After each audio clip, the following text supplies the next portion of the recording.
தான் பாஜகவுடைய பாதம் தாங்கி பழனிசாமி என்பதை நொடிக்கு ஒரு முறை அவர் நிரூபிச்சுக்கிட்டு இருக்கிறார். நான் உறுதியாக சொல்றேன், பாஜக எப்படிப்பட்ட சதி செயலை செய்தாலும் அவங்களால தமிழ்நாட்டில் எதுவும் செய்ய முடியாது என்பதை அழுத்த திருத்தமாக நான் குறிப்பிட விரும்புகிறேன். அதனாலதான் தன்னுடைய திட்டங்கள் தமிழ்நாட்டில் எதுவும் எடுபட மாட்டேங்குது என்கிற அந்த ஆத்திரத்தில் தான் நம்ம மேல இருக்கக்கூடிய வன்மத்தில் தான் இப்ப என்ன பேசுறாங்க.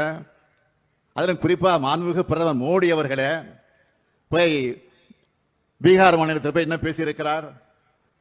தான் எல்லாருக்குமான பிரதமராக விலகி கொண்டிருக்கக்கூடியவர் மோடி அவர்கள். ஆனால் அங்கே போய் என்ன பேசுகிறார் என்று சொன்னால், தமிழ்நாட்டை காட்டி பீகார்ல வெறுப்பு பேச்சை பேசியிருக்கிறார்.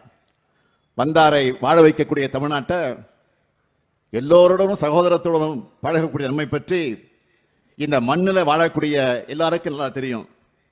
கடந்த 1ஆம் தேதி வெளியாகி இருக்கக்கூடிய தினத்தந்தி நாளிதழ்கள் கூட பீகார் மாநிலத்தைச் சேர்ந்த மக்கள் அழைத்திருக்கக்கூடிய பேட்டியை நீங்கள்லாம் பார்த்துருப்பீங்க. அதெல்லாம் பார்க்கும்போது எனக்கே பெருமையாக இருக்கிறது.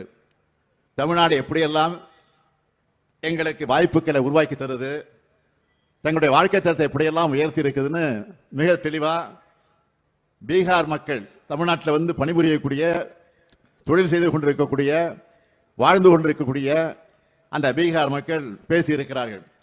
ஆனால் மாண்புமிகு பிரதமர் அவர்கள் பீகார்ல வாக்கரசியலுக்காக அங்கே போய் நாடகத்தை நடத்தி இருக்கிறார். நான் கேட்கிறேன், மாண்புமிகு பிரதமர் மோடி அவர்கள் பீகார்ல பேசின அதே கருத்தை இந்த தமிழ்நாட்டை வந்து பேச முடியுமா, பேசுவாரா, பேசுவதற்குரிய தைரியம் இருக்கிறதா என்ற கேள்வியைத்தான் நான் கேட்க விரும்புகிறேன்.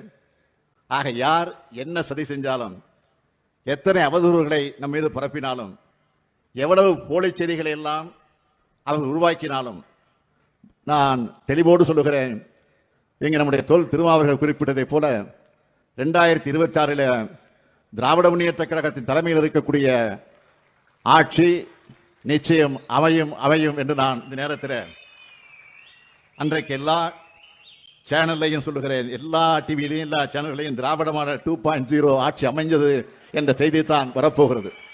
அதை நீங்கள் பார்க்கத்தான் போகிறீர்கள். ஆக தமிழ்நாட்டு மக்கள் மீது வைத்திருக்கக்கூடிய நம்பிக்கையின் காரணமாக இதை நான் இங்கே தெளிவோடு சொல்ல விரும்புகிறேன்.